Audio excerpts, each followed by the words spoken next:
In today's news, President Dr. Mohammad Muiz pledges focused attention to the needs of thalassemia patients. Islamic minister says reliable knowledge is key to combating extremism, and Southern Maldives Integrity Forum kicks off with focus on combating corruption and tourism.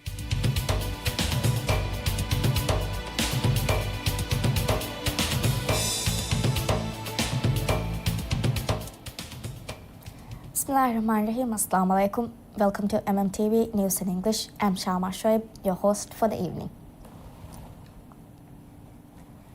President Dr. Mohammad Muiz pledges to give focused attention to the needs of thalassemia patients, placing them at the center of government efforts through increased support and stronger involvement in shaping related policies.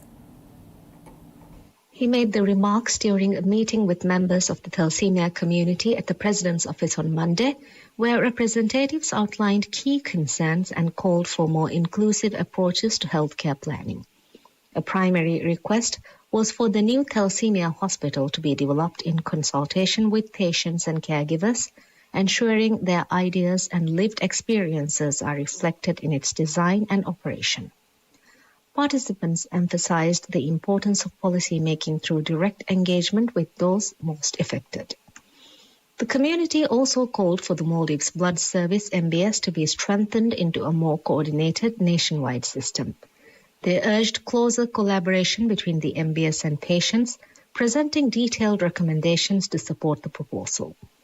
President Dr. Muiz reaffirmed his commitment to involving patients in decision-making and pledged to create pathways for thalassemia patients to access complete treatment within the Maldives. He acknowledged the concerns raised and assured the community that concrete steps would be taken to address them.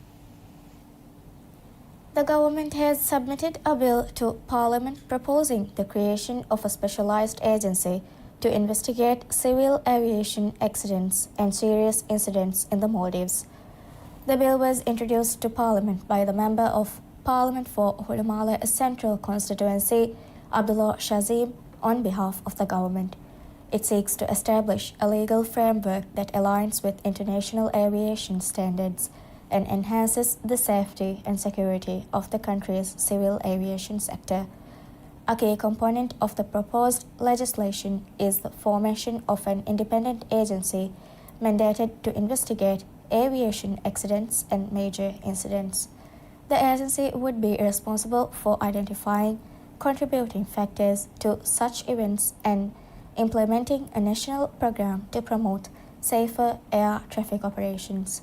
Under the proposed structure, the agency would be led by a chief executive officer and 3 commissioners tasked with overseeing investigations and safety improvement measures. The establishment of this independent body is expected to strengthen aviation safety oversight in the Maldives and ensure compliance with international norms by separating investigative responsibilities from regulatory functions. Earlier this year, Minister of Transport and Civil Aviation Mohammed Amin stated that the government was planning to create a specialized entity to focus solely on aviation safety investigations. He noted that this function would be separated from the Civil Aviation Authority (CAA) to allow for greater independence and transparency in handling aviation-related incidents. The Parliament has passed an amendment to the Sports Act requiring the establishment of a national sports fund within 60 days of the law coming into force. The amendment, submitted on behalf of the government by Editu MP Abdul Latif Mohammed, was passed with 70 votes in favour following approval by the Parliament's Social Affairs Committee. The amendment is part of a broader effort to improve the governance and development of the sports sector in the Maldives. It introduces new provisions regulating the Maldives National Institute of Sports and outlines the roles and responsibilities of national sports associations, federations, and related committees.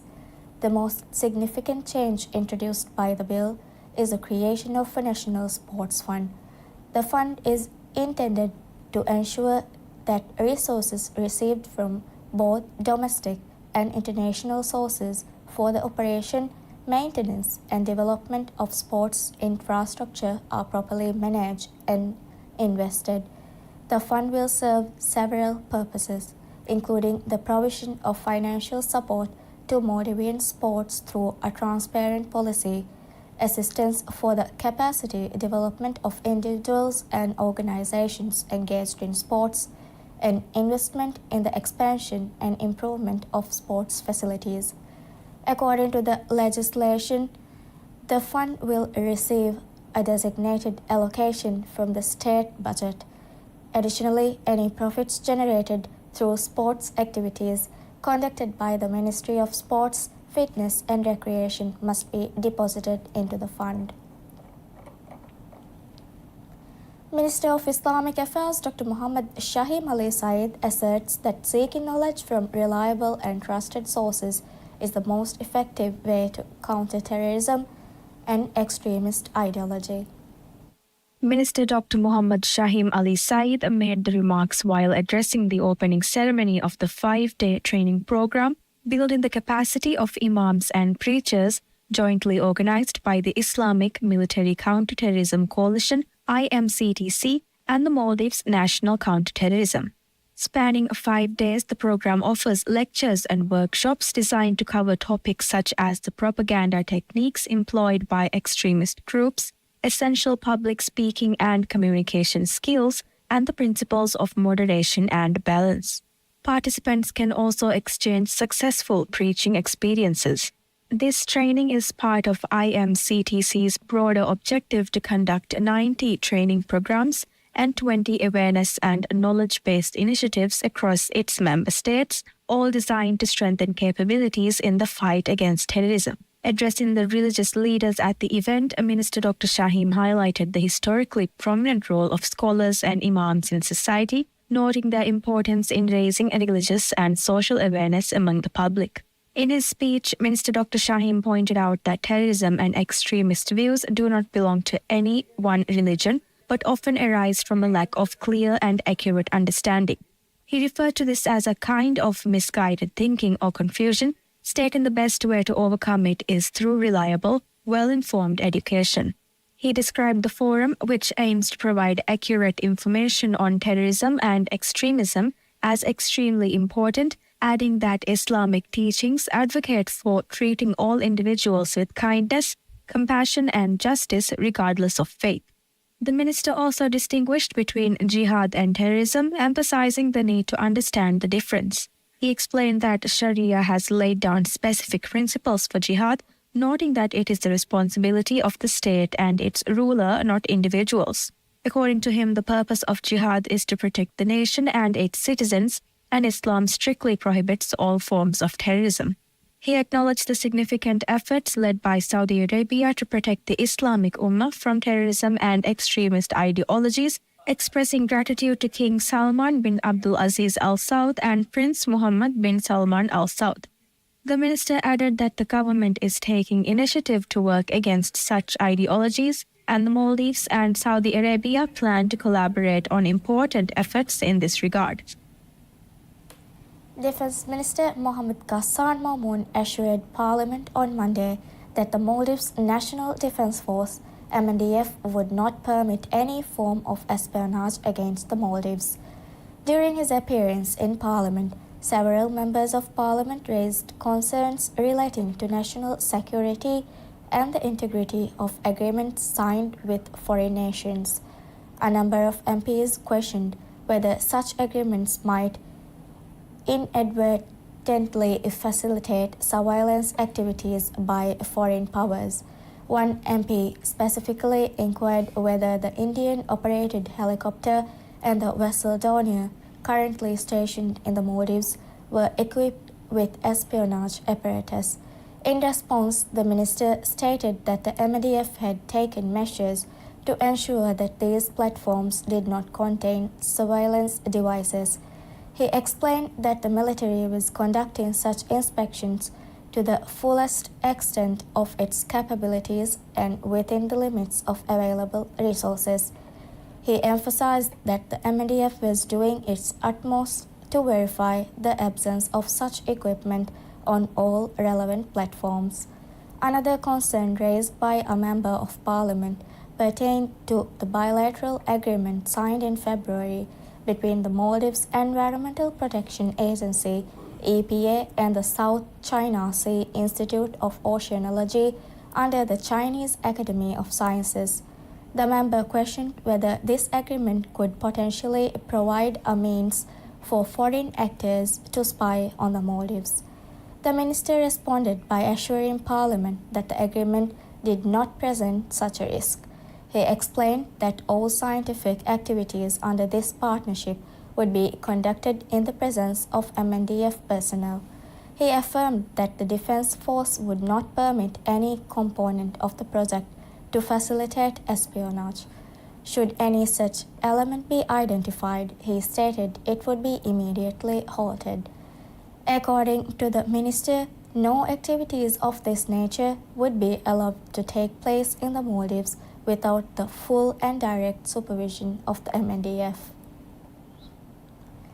The government has significantly reduced rental prices for kiosks and stalls at the upcoming Divehinge Ufedurin Terikamuge Mauras 2025, also known as Maldives Expo 2025, aiming to boost participation from home-based producers and small businesses.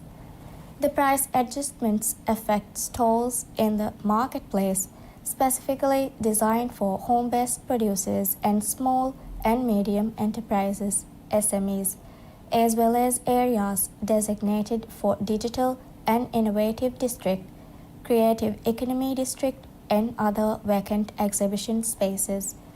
In the marketplace, where 20 kiosks are allocated for home-based producers and others for some SMEs, the daily rental fee for home-based small businesses has dropped from MBR 1,111 to MBR 444. Other small businesses will now pay MBR 666 per day, down from the previous MBR 1,111. Additionally, stall prices in the digital and innovative district have seen reductions ranging between MBR 3,000 and MBR 4,000. According to the government, the kiosks provided will be of a higher standard than those typically seen at Maldivian exhibitions, featuring arrangements designed for the convenience of both vendors and visitors. Eligibility for the home-based producer kiosks is open to any Maldivian citizen over 18 years old who produces goods from home. That's all for today. Thank you for having us. Have a pleasant day.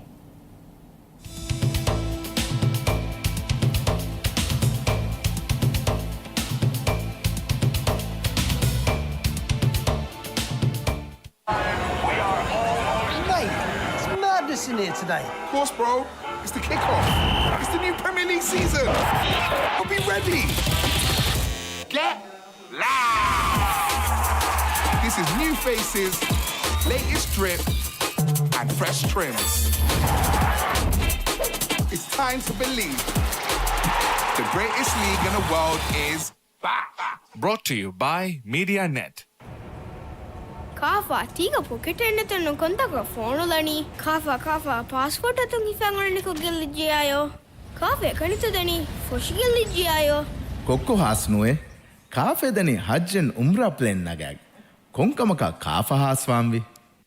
Ituru malumat Elite mobile app adi myelite.mv. Elite Ailaya, marhaba.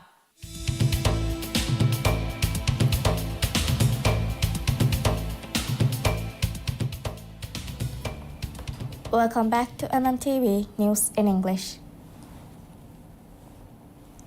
The Saudi Maldives International Forum on Integrity 2025 opens today, focusing on combating corruption in the tourism sector.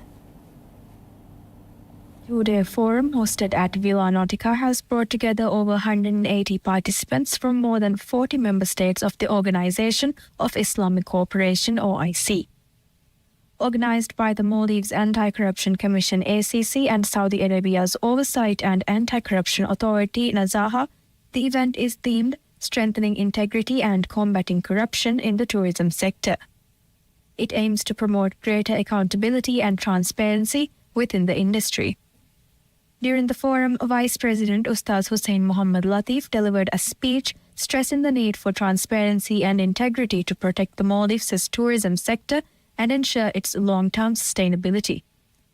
In his speech, the Vice President highlighted the importance of tourism to the Maldivian economy, noting that corruption risks undermine investor confidence and hinder growth.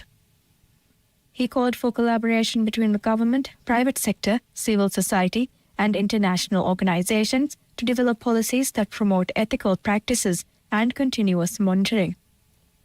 The Vice President also emphasized the need for independent anti-corruption bodies, well-resourced and free from political influence, and systems to protect whistleblowers.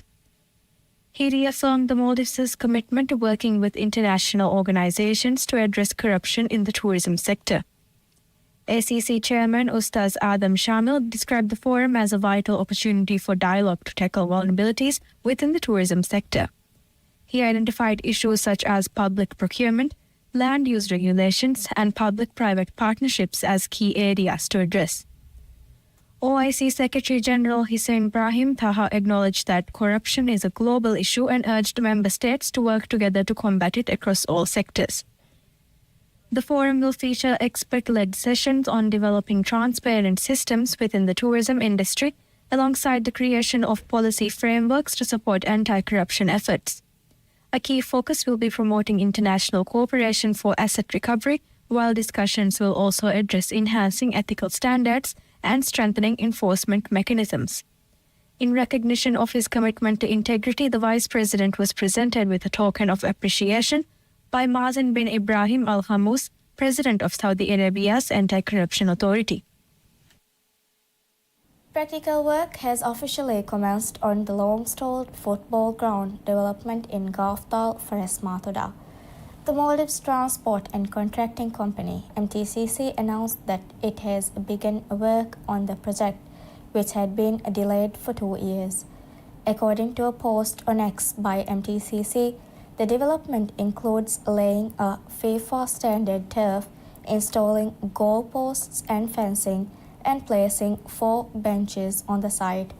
MTCC stated that the completion of the football ground is expected to provide numerous social benefits and conveniences for approximately 1,800 residents of Fares Mathoda. The project is part of President Dr. Mohammad Muizzu's pledge to expedite and completion of stalled development projects across various islands in the Maldives, with several such projects subsequently assigned to MTCC. The Maldives Police Service, MPS, revealed that 39 individuals were fined for vape-related violations in April. The government has implemented a nationwide ban on electronic vaping devices from November 15, 2024, including their import, usage, sale, and distribution. With the ban, MPS has been authorized to seize anything related to vaping. MPS stated that in their effort to ban vaping equipment, 39 individuals were fined by MBR 192,500 in April. During the press conference on Saturday, President Dr. Mohammad Muizzu revealed the seizure of more than 26,000 vape products following this initiative. State agencies have also seized about 14.5 million illegally smuggled cigarettes. The government is also approaching the implementation of a tobacco ban for all citizens born on or after January 1, 2007. The president revealed that banning the use of these products would help nurture a healthier, more productive generation committed to the nation's future development. That's all we have for today. Thank you for tuning us. Have a lovely day.